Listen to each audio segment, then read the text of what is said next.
ఎడారిలో సెలయేర్లు జూలై 5. దానిని ఆకర్షించి అరణ్యములోనికి కొనిపోయి దానికి ద్రాక్ష చెట్లనిత్తును. హోషేయ గ్రంథం 2వ అధ్యాయము 14-15 వచనములు. ద్రాక్ష తోటలు అరణ్యంలో విస్తరించడం వింత కదూ. ఆత్మలో సంపన్నమవడానికి అరణ్యంలోనే వెతకాలేమో. అరణ్యం ఒంటరి ప్రదేశం, దానిలో నుంచి దారులు కనబడవు. అంతేకాదు, ఆకోరు లోయ ఎంతో శ్రమల లోయ. దాన్ని నిరీక్షణ ద్వారం అంటున్నాడు. అప్పుడు ఆమె తన యవ్వన కాలంలో లాగా పాటలు పాడుతుందట. అవును, అరణ్యపు అనుభవం మనకెంత అవసరమో దేవునికి తెలుసు.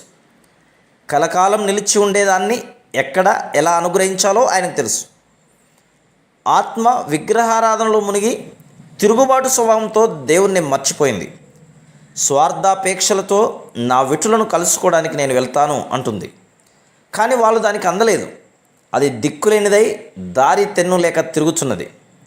అయితే దేవుడు అంటున్నాడు, నేను దాన్ని ఆకర్షిస్తాను, ప్రేమగా మాట్లాడతాను, అరణ్యంలోకి దాన్ని వెంటబెట్టుకుపోతాను. మన దేవుడు ఎంత ప్రేమగలవాడు. దేవుని సెలయేర్లు ఎక్కడ దాగి ఉంటాయో మనకు తెలియదు. ఒక గండశిల కనిపిస్తుంది. గొప్ప నీటి బుగ్గకి అది జన్మస్థానమని మనం పసిగట్టలేం. గరుకుగా ఉండే ప్రాంతాలు చూస్తాం, అక్కడ జల ఊట ఉన్నదని మనకు తెలియదు. దేవుడు కఠినమైన ప్రదేశాల్లోకి మనల్ని తీసుకెళ్తాడు. అక్కడికి చేరాక మనం గమనిస్తాం, అది సతతం ఊరే నీటి ఊటలున్న ప్రాంతమని.